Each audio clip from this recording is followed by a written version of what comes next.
Alright, day 5, just do it. Today's song of the day is I'm Kool by Kool, just cause I'm issues, but don't even own a pistol. It's hard to separate who really with you and against you. You work so hard to get there, now you feel like it don't fit you. Tears running down my face, but I ain't letting in the tissue. Ain't nobody lend a shoulder. I feel like I just needed closure. I was second guessing, questioning this shit like, is it over? I'm the hottest nigga breathing, I just need some more exposure. I know up and downs come with any game, I stay devoted. Alright, y'all, we back day 5. Just do it series. Today we're fixing the iPhone 15 Plus screen. Shout out to iFixit on the tools. This is a fairly easy repair for the most part. We got our 2 bottom screws that come out. Then that screen pop out. From there, we got 2 plates holding 2 connectors in place.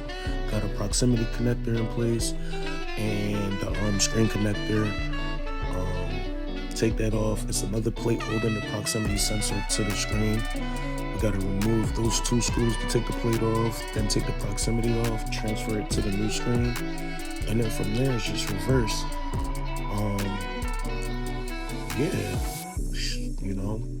Definitely gonna leave a link to the beat in the description, and follow me on YouTube and TikTok and Instagram and all that other cool stuff.